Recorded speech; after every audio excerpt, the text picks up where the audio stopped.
नमस्कार, मैं डॉक्टर सचिका मंगल वंश आईवीएफ जयपुर में निसंतानता रोग विशेषज्ञ के रूप में कार्यरत हूँ। आज हम बात करेंगे एक बहुत ही इम्पॉर्टेंट टॉपिक के बारे में जो है लो एएमएच।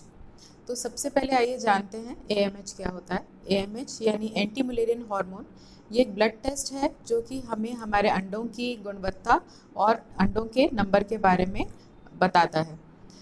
आजकल बहुत ही कम एज में भी हम लोगों को लो एएमएच देखने को मिलता है। एज के साथ धीरे धीरे एएमएच का लो होना ये बहुत ही नेचुरल या प्राकृतिक है, पर कम एज में एएमएच लो हो जाना हमारे लिए एक कंसर्न की बात है।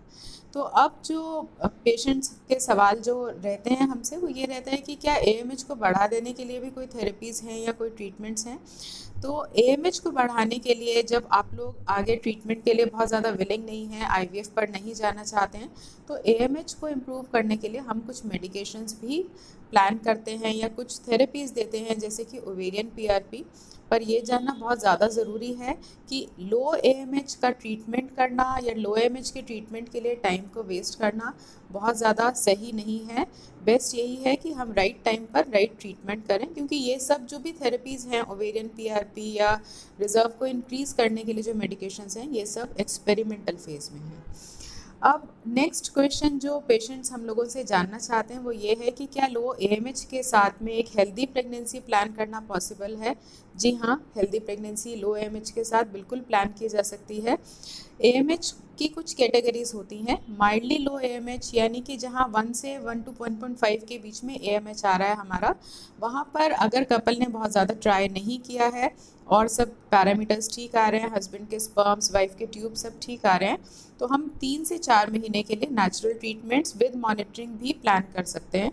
पर जहाँ कुछ और फैक्टर्स भी साथ में आ रहे हैं या फिर जहाँ कपल 1 ईयर तक ट्राई कर चुका है या फिर जिन केसेस में एएमएच हमारा 1 से भी लो आ रहा है, वहाँ पर हम लोग आईवीएफ का सजेशन देते हैं। इस सजेशन के पीछे 2 कारण रहते हैं। एक तो लो एएमएच का मतलब है कि हमारे पास टाइम अब कम रह गया है प्रेगनेंसी प्लान करने के लिए, और आईवीएफ एक ऐसा ट्रीटमेंट है, एक ऐसा एडवांस ट्रीटमेंट है जिससे से कम टाइम में बेस्ट रिजल्ट्स हम लोग अचीव कर सकते हैं, यानी कि प्रेगनेंसी होने का चांस आईवीएफ में मैक्सिमम है। इसलिए वेरी लो एएमएच में हम लोग डायरेक्टली आईवीएफ की सलाह देते हैं। दूसरा कारण आईवीएफ की सलाह देने का ये होता है कि आईवीएफ के सक्सेस रेट्स भी हमारी एज और हमारे एएमएच के लेवल पर बहुत हद तक डिपेंड करते हैं। तीसरी कैटेगरी होती है एक्सट्रीमली लो एएमएच, जहाँ पर एएमएच 0.5 से भी लो रह जाता है। इन केसेस में भी हम लोग यही कहते हैं कि आप जल्दी से जल्दी प्रेगनेंसी प्लान करें। आईवीएफ के थ्रू, इंजेक्शंस के थ्रू हम लोग एग्स को डेवलप करने के लिए कोशिश करते हैं। फोर्थ कैटेगरी है निल एएमएच, जहाँ पर एएमएच बिल्कुल ज़ीरो रह गया है या फिर जहाँ पर एज बहुत एडवांस होने की वजह से अब एग्स बनने की कैपेसिटी किसी भी महिला में ख़त्म हो चुकी है। इन केसेस में हम एज ए लास्ट ऑप्शन आपको डोनर एग्स की सलाह देते हैं। लेकिन हम जिस भी टेक्निक को अडॉप्ट करें, healthy pregnancy with low AMH, yes definitely it is possible. तो फाइनली आप सबको मेरा यही सजेशन रहेगा कि आप सब अगर लो एएमएच से ग्रसित हैं तो टाइमली डिसीजन लें और एक हेल्दी प्रेगनेंसी की तरफ आप बढ़ें।